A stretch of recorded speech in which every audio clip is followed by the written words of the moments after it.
Hello, welcome back with the new video. In the last video, in the last lecture, we discussed about the Mendel's law and about the incomplete dominance and codominant alleles, multiple alleles. इन सब concepts के बारे में हमने last class में पढ़ा था. आज हम कंटिन्यू करेंगे with the chromosomal theory of inheritance. सबसे पहले जो मेंडल ने सारा काम किया था, that was his work on inheritance of character. वो पब्लिश हुआ था इन 1865, बट बहुत सारे रीजंस की वजह से वो टिल 1900 तक अनरिकग्नाइज रहा था. अब वो रीजंस क्या क्या थे, प्रोबेबल रीजन जिसकी वजह से वो अनडिस्कवर्ड रहा. First of all, communication was not that easy at that time as compare to now.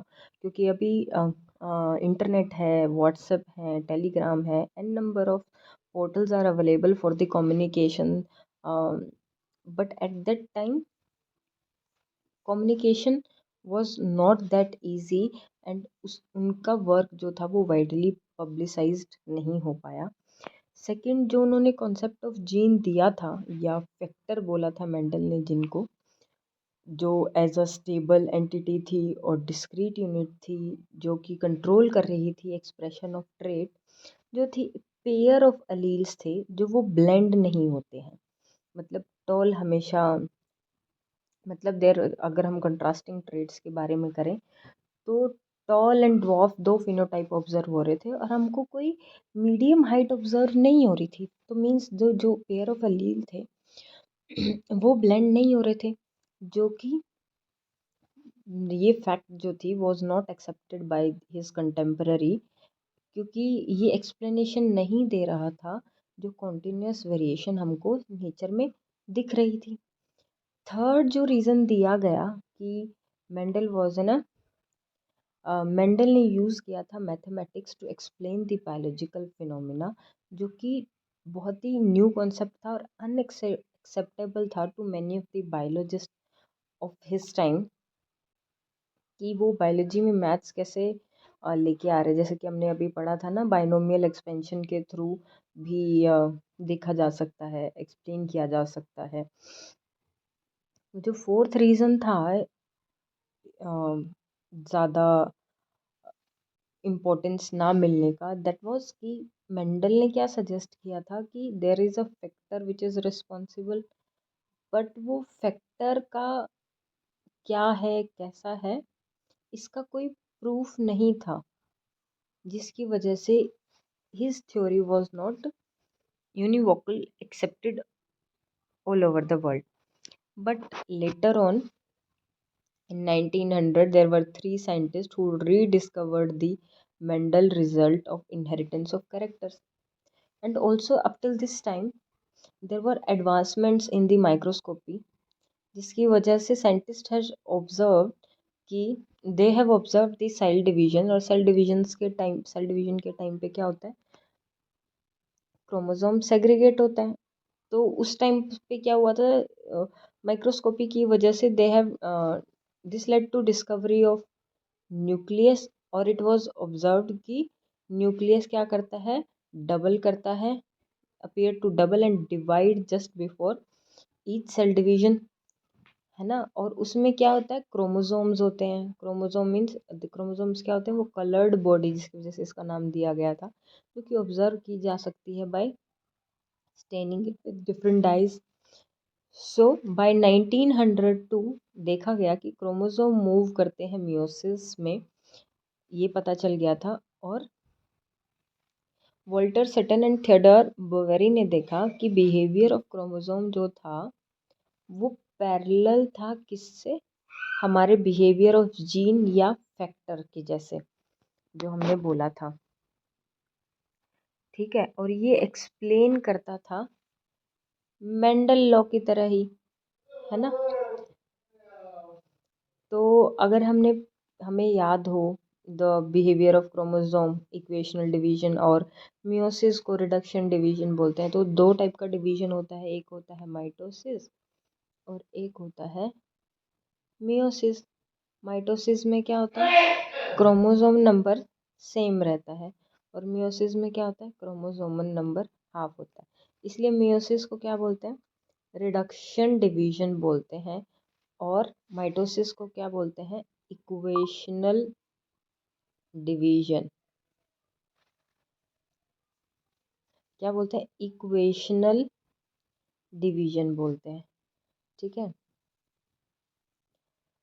The important thing to remember are the chromosome as well as gene जो है वो पेयर में है, एंड द जो two alleles of gene pair है वो located है किस पर, होमोलोगस क्रोमोसोम पर वो लोकेटेड है। सो यहाँ पर दिखाया गया है हाउ जीन्स या chromosome segregate during the meiosis.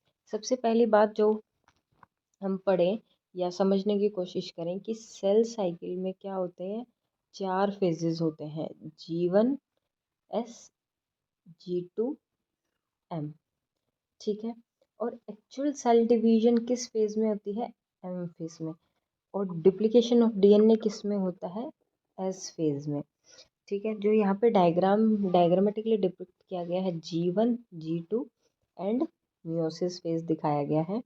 Meiosis one में क्या होता है, मियोसिस वन में क्या होता है, तो देखो जीवन में हमारा ये तीनों जीवन एस G2M, एस में क्या होता है, डीएनए रेप्लिकेशन हो जाता है, और ये तीनों इंटरफेज हैं, और मियोसिस या माइटोसिस इज दी एक्चुअल जिसमें हमारा सेल डिवाइड करता है। ये तीनों initially 3 phase are the preparatory phase, जिसमें वो सारे प्रोटीन्स और वो डीएनए रेप्लिकेट होता है और सेल रेडी होता है कि अब वो that can divide. So G1 से G2 में जब जाएगा बीच में एस फेज जिसमें डीएनए रेप्लिकेट हो गया है, तो यहाँ पर जो हमारा पेरेंटल क्रोमोसोम थे वो रेप्लिकेट होके रेप्लिकेट हो गए हैं, तो यहाँ पर 2 पेयर दिखाए गए हैं। ठीक है। यहाँ पर अब वो G2 के बाद मियोसिस 1 फेज में एंटर करेगा। मियोसिस 1 में फिर प्रोफेज एनाफेज है ना, telophase, prophase metaphase anaphase telophase, 4 phase होते हैं। तो इनिशियली वो मेटाफेज पे अलाइन होते हैं, फिर वो पुल होते हैं टुवर्ड्स द अपोजिट पोल जो कि एनाफेज में होता है। तो इनिशियली होमोलोगस क्रोमोसोम सेपरेट होते हैं, मतलब एक पैटर्नल होगा एक मैटरनल होगा, तो रेंडमली पैटर्नल और maternal will move towards the pole, और सिस्टर क्रोमेटिड्स, अभी जब अगर इसको डायग्राम बना के समझेंगे तो ये एक होमोलोगस क्रोमोसोम है, ऐसा ही दूसरे पेरेंट से आया होगा। अब ये रेप्लिकेटेड फॉर्म है, तो इनिशियली दिस मैटरनल और paternal will move either towards the opposite poles. ये this will happen in meiosis 1 के एनाफेज। सो क्या होगा, टीलोफेज में क्या होगा, टीलोफेज में ये टुवर्ड्स द पोल मूव कर चुके होंगे, और साइटोकाइनेसिस होके सेल डिवाइड हो जाएगा। ओके। अब नेक्स्ट मियोसिस 2 फेज में एंटर करेगा, और वहाँ पे भी प्रोफेज मेटाफेज के बाद एनाफेज में अब हमारे सिस्टर क्रोमेटिड विल सेग्रीगेट, और दे विल, अब ये सिस्टर क्रोमेटिड सेग्रीगेट हो रहे हैं, they will move towards the opposite pole of the cells, है ना। नाउ अब ये जो बनेंगे ये हमारे जर्म सेल्स बन रहे हैं, और एंड जो कॉम्बिनेशंस हैं ये रैंडम हो सकते हैं, मीन्स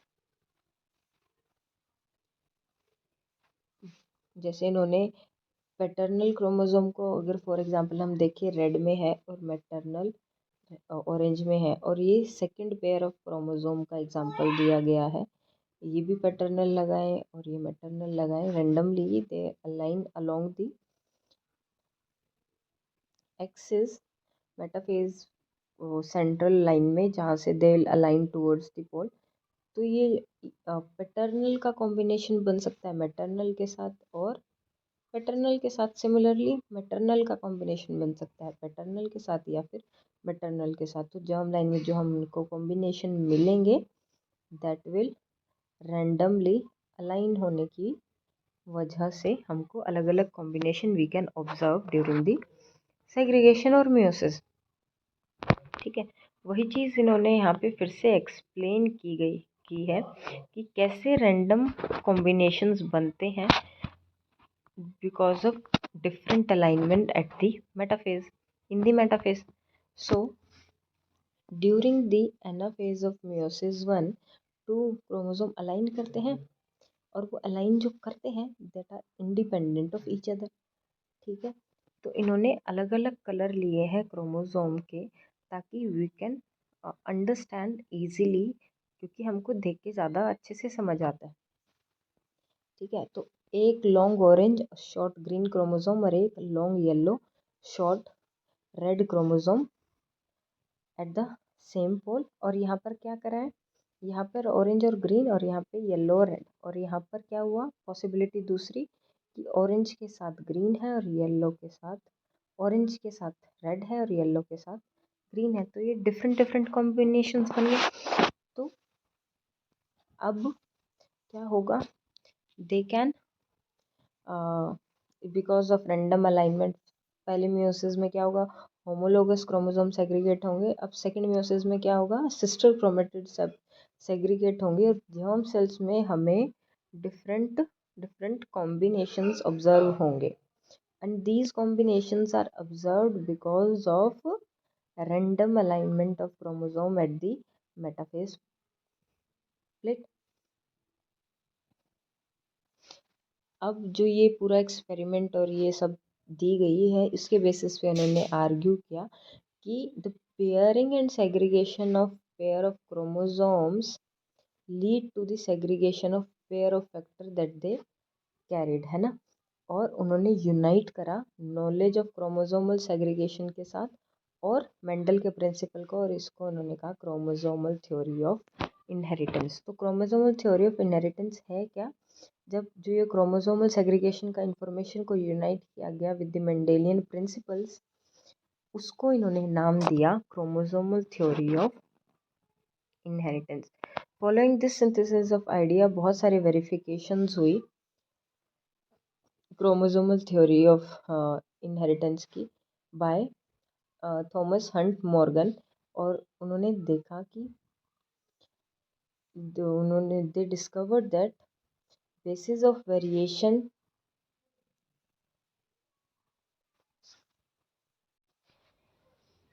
ओके ये सब होने के बाद थॉमस हंट मॉर्गन ने क्या डिस्कवर किया कि वेरिएशन क्यों आती है on the basis of sexual reproduction जो हो रही है। ठीक है, मॉर्गन ने काम किया ड्रोसोफिला मेलेनोगास्टर पे, जो कि फ्रूट फ्लाइज हैं और बहुत ही सूटेबल थी ये स्टडी के लिए जो भी ये कर रहे थे, क्योंकि ये सिंपल सिंथेटिक मीडियम पे भी ग्रो करती हैं और लैब में हम इसको कल्चर कर सकते हैं। और इनकी लाइफ साइकिल भी 2 ही हफ्ते की है और एक मीटिंग से बहुत सारे नंबर ऑफ प्रोजेनीज बनते हैं। Plus we can very easily distinguish between the male and the female, जिसकी वजह से हम बहुत ही ईजिली अपनी स्टडी को कंडक्ट कर सकते हैं, है ना। प्लस जो हम इस पे वेरिएशंस देख रहे होते हैं वो लो माइक्रोस्कोपी पावर माइक्रोस्कोप में इजीली ऑब्जर्व हो सकते हैं। तो जो ड्रोसोफिला इन्होंने चूज़ किया है उसके बहुत सारे रीज़न हैं। फर्स्ट कि ये सिंपल सिंथेटिक मीडियम पे ग्रो करती है, स्मॉल इन साइज़ है, लैब में कल्चर कर सकते हैं, सिंगल मेटिंग से लाइफ साइकिल बहुत छोटी है, सिंगल मेटिंग से बहुत सारे नंबर ऑफ प्रोजेनी बनेंगे, ईजिली सेक्सुअल डायमॉर्फिज्म है, मतलब सेक्सुअल डायमॉर्फिज्म है मतलब क्या है, we can easily distinguish the male from the female, है ना। एंड हम इसको ऑब्जर्व कर सकते हैं, जो वेरिएशंस हम लोग देखना चाह रहे हैं वो लो माइक्रोस्कोपी में we can very easily observe. अभी तक हमने क्या पढ़ा कि हमने पढ़ी क्रोमोसोमल थ्योरी ऑफ इनहेरिटेंस, जो ये कहती है कि क्रोमोसोम या फिर जीन जो है वो सेग्रीगेट करती है या इंडिपेंडेंटली असॉर्ट होती है। ठीक है, फिर फर्दर कुछ ऐसे एक्सपेरिमेंट किए गए जिसमें जो कि मॉर्गन ने किए थे, और जिसमें कि डाई हाइब्रिड क्रॉसेस उन्होंने किए ड्रोसोफिला में, जो कि उन जीन्स पर that were sex linked. These crosses were similar to जो क्रॉसेस मेंडल ने पीस पे किए थे। जैसे कि मॉर्गन ने हाइब्रिडाइज किया येलो बॉडीड वाइट फीमेल को टू ब्राउन बॉडीड, ठीक है, brown bodied red eye male से, और इंटर क्रॉस किया। फिर जो F1 प्रोजेनी में आए तो एक्सपेक्टेड रिजल्ट क्या था, हमको 9:3:1 का रेशियो ऑब्जर्व होना चाहिए था, लेकिन उन्होंने देखा कि ratio was deviated from this 9:3:1 में, and these gene does not segregate independently of each other, जिसकी वजह से वो रेशियो डिविएट हो रहा था। फिर दिस दे न्यू कि ये जो जीन्स हैं ये कहाँ लोकेट कर रही हैं, एक्स क्रोमोसोम पे लोकेट कर रही हैं, ठीक है। And they saw quickly that when two genes in an hybrid cross were situated on same chromosome, तो जो प्रोपोर्शनल हमारा पेरेंटल कॉम्बिनेशन है वो ज़्यादा ऑब्जर्व होता है then the non parental type. मतलब वाइट आइड फीमेल ज़्यादा दिखेगी brown bodied as compare to red eye brown bodied. So this Morgan attributed कि ये क्यों हो रहा है, ये हो रहा है बिकॉज ऑफ फिजिकल एसोसिएशन और linkage of the two jeans.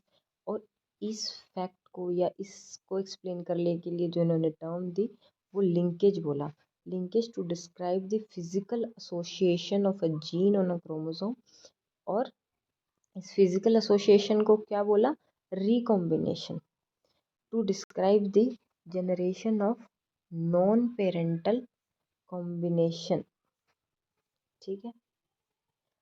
तो जिस the reason, so because of linkage there there is physical association of genes on a chromosome, and recombinations की वजह से there will generation of non parental gene combination, ठीक है। कुछ कुछ Morgan's के एक्सपेरिमेंट की वजह से ये भी पता चला था कि जो रिकॉम्बिनेशन की फ्रीक्वेंसी है दैट ऑल्सो वेरी, जो तो कुछ कुछ जीन्स बहुत ही टाइटली लिंक्ड है, मतलब उनको उनमें बहुत ही कम रिकॉम्बिनेशन ऑब्जर्व होगा, और कुछ कुछ लूजली लिंक्ड है, यानी उनमें रिकॉम्बिनेशन की frequency observe will be higher. ये इन्होंने नेक्स्ट एक्सपेरिमेंट में आगे दिखाया है, that will discuss further. Plus इनके कुछ स्टूडेंट्स ने यूज़ किया फ्रीक्वेंसी ऑफ रिकॉम्बिनेशन को टू मैप द या measure the distance between the gene on a chromosome.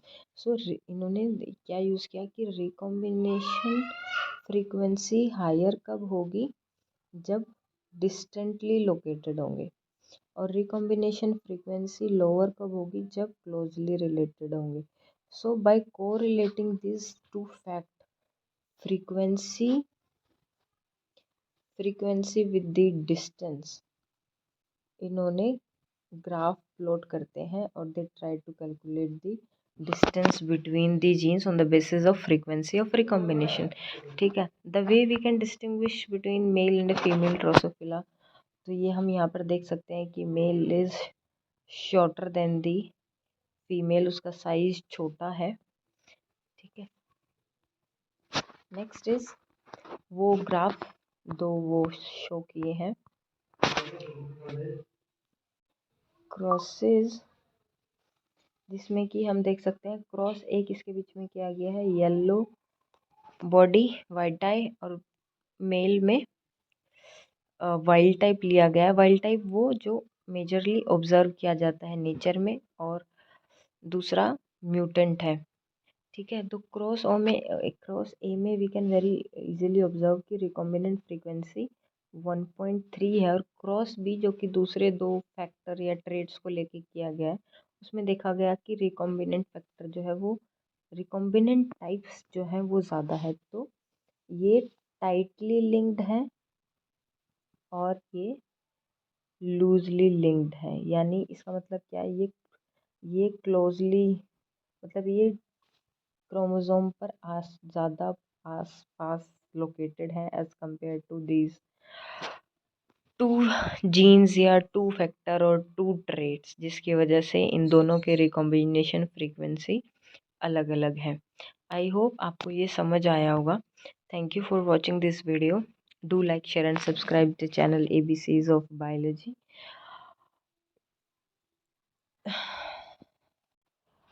मिलते हैं नेक्स्ट वीडियो में with a new concept, polygenic inheritance, and we'll discuss this in that in detail. Thank you for watching the video.